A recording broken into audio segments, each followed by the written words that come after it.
The documentary Omoiyari, a song filmed by Kishi Bashi, is set to play at Nichibei's 13th annual Films of Remembrance. The film, starring Kaoru Ishibashi, whose stage name is Kishi Bashi, follows the journey of the renowned violinist as he seeks to make music inspired by the people imprisoned in World War II Japanese concentration camps, learns about the history of Japanese people in the US, and explores his own identity as both a person of Japanese ancestry and an American. From the inside of a former barrack at Heart Mountain concentration camp to the frozen landscape of Jerome, Arkansas, the rich, haunting sound of Ishibashi's violin resonates as he improvises movements and moments for the explorative album. Nichibei had the opportunity to interview Ishibashi about the making of Omoiyari. I initially got inspired to create this music because I was researching a lot about these incarceration camps, and I wanted to really feel what it was like to go through that experience as a modern person. And so I had to kind of visit them and then take inspiration from the location and also interview people and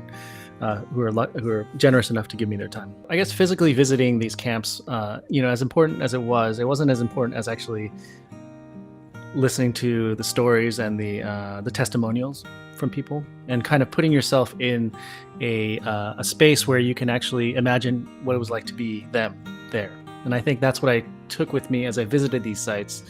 Sometimes they were pleasant in the middle of a beautiful summer. Other times they were cold and desolate. And I think it was a varied experience, but I'm glad I went. This film, in a way, was a way for me to express what I was learning, but also it was a journey for myself internally. So I went from being a timid observer to transforming into being way more comfortable with my own bicultural identity.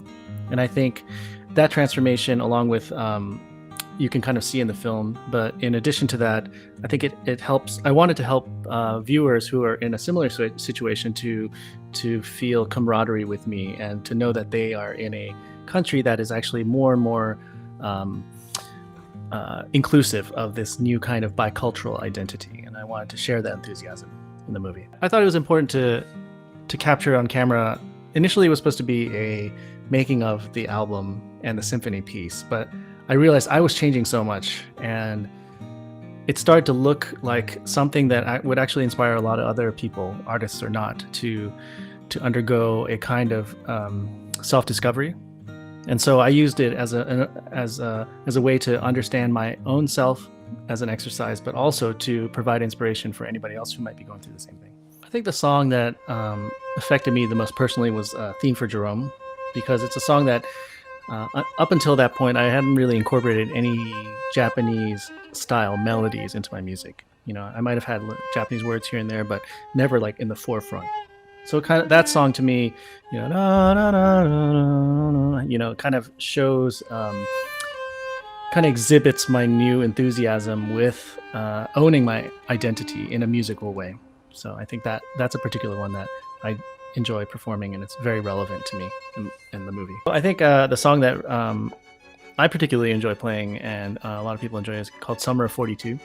And Summer of 42 has this beautiful orchestral beginning, and that's because it was written for an orchestra piece that I was originally commissioned to do before the album and during the movie.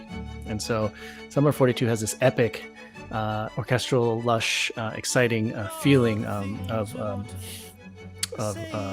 joy and excitement of new love, and that's something that I really felt I could connect with as somebody who's a modern person, of somebody back then falling in love. I think in particular when I went to Jerome, I was talking to a lot of people, and a lot of people were reminding me that they were very Japanese, and that's something that I didn't realize until then. What I had thought of the Japanese American population was that they were very American. They were like Boy Scouts, and they played baseball, and they spoke English, but they were actually immigrants, and many of them did not speak English. And I think to me that was a very pivotal moment for me to understand that this was the incarceration of a civilian immigrant population. And I think that's the message that we can do that ever so quickly again. I've gotten a lot of great feedback.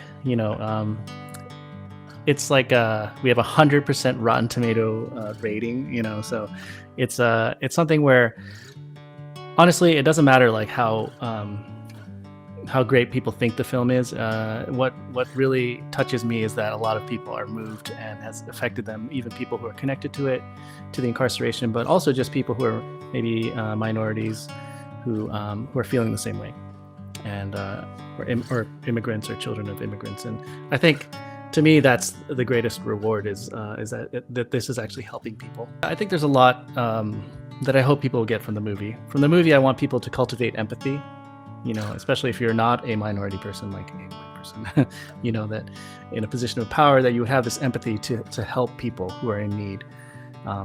And if you are a person in need and you do feel marginalized in this country, then I want you to feel empowered to know that this country is changing and that we are continuing to build more and more empathy.